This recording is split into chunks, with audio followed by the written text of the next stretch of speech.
تو میں ہوں مریم اور آپ دیکھ رہے ہیں مریم آفیشل۔ مجھے یوٹیوب پہ کسی نے ایک سوال کیا کہ عورت کا ذبیحہ حلال ہے یا حرام ہے۔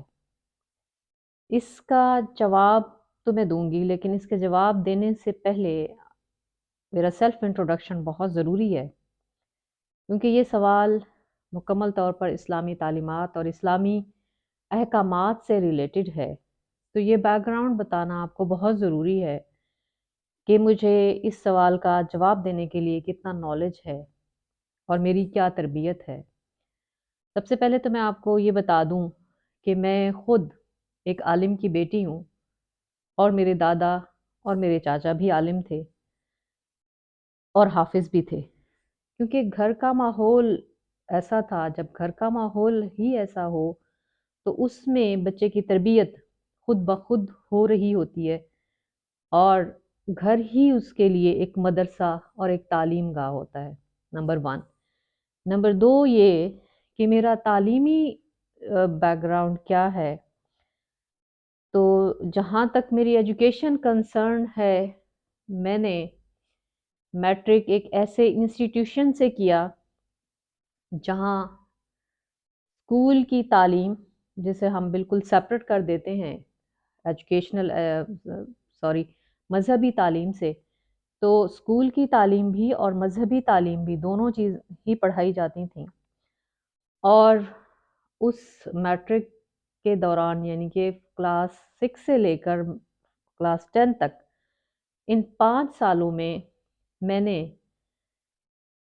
قرآن مجید کی تفسیر بھی پڑھی، اس کو بھی سمجھا، احادیث کی کچھ بکس بھی پڑھیں، ہسٹری بھی پڑھی، عربک لینگویج بھی پڑھی، گرامر بھی پڑھی، اسلامیات بھی پڑھی۔ پھر اس کے بعد میں نے ماسٹرز کیا، اور ریگولر بہاؤالدین زکریا یونیورسٹی سے میں نے اسلامک اسٹڈیز میں ماسٹر کیا، اور اس میں نے ایک ریسرچ ورک بھی کیا جس کا ٹائٹل تھا حضرت عبداللہ بن مسعود بحیثیت مفسر۔ تو اس میں نے بہت اچھے مارکس لیے، اور میرے تھیسس میں 2nd پوزیشن تھی اپنی کلاس میں۔ اور پھر اس کے بعد مسلسل میں ٹیچنگ کرتی رہی، اور ایجوکیشنل ایڈمنسٹریشن میں رہی، بہت اچھے انسٹیٹیوشن میں نے ایڈمنسٹریشن کی، اور اپنی تعلیمی سفر کو میں نے جاری رکھا۔ میں نے اس کے بعد ایم اے انگلش بھی کیا، M Phil educational planning and management بھی کیا، پی ایچ ڈی کا سفر جو ہے وہ جاری، ابھی تک ختم نہیں ہو پایا ڈیو ٹو سم ریزنز۔ تو یہ میرا تعلیمی بیک گراؤنڈ ہے۔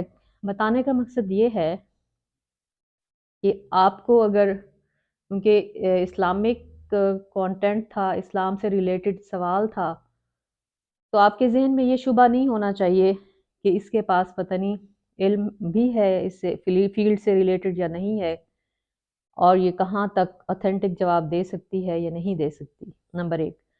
نمبر 2 یہ کہ اسلام سے ریلیٹڈ کوئی بھی بات ہو تو اس کو یوں بغیر اوتھینٹسٹی کے آگے فارورڈ کرنا یا رائے دے دینا ٹھیک نہیں ہے۔ تو اسی موضوع پہ although مجھے نالج تھا، میں نے ایک مفتی صاحب کو بھی کنسلٹ کیا، تو ان کی بھی یہی رائے تھی، اور وہ رائے کیا ہے کہ کسی بھی جانور کے ذبح کرنے کے لیے عورت اور مرد کا کوئی فرق نہیں ہے۔ ذبح کا طریقہ وہی ہونا چاہیے جو کہ سنت نبوی ہے، جس میں یہ بتایا گیا ہے کہ کس طرح سے تکبیر پڑھی جائے اور کس طرح اس کو ذبح کیا جائے۔ اگر ایک عورت بھی ذبح کرنے پہ عبور رکھتی ہے تو اس کا ذبح بھی حلال ہے، اور اس کی دلیل کیا ہے؟ اس کی دلیل بخاری کی ایک روایت ہے، حضرت کعب بن مالک سے روایت ہے، اور وہ فرماتے ہیں کہ ایک عورت نے ایک بکری کو پتھر کی نوک سے ذبح کیا۔ جب نبی اکرم صلی اللہ علیہ وسلم کو اس کی خبر دی گئی اور آپ صلی اللہ علیہ وسلم سے اس کے بارے میں پوچھا گیا، تو آپ صلی اللہ علیہ وآلہ وسلم نے اس کو کھانے کی اجازت دی اور حکم فرمایا۔ یعنی کہ عورت کا ذبیحہ حلال ہے، وہ قربانی کا جانور بھی ذبح کر سکتی ہے، وہ کوئی اور جانور بھی ذبح کر سکتی ہے، بشرطے کہ اس کو ذبح کرنے کا طریقہ آتا ہو اور وہ سنت کے مطابق ہو، تو اس کا ذبیحہ بھی آپ کھا سکتے ہیں۔ تو یہ آپ کے سوال کا جواب تھا، اور مجھے دیجیے اجازت۔ اللہ حافظ۔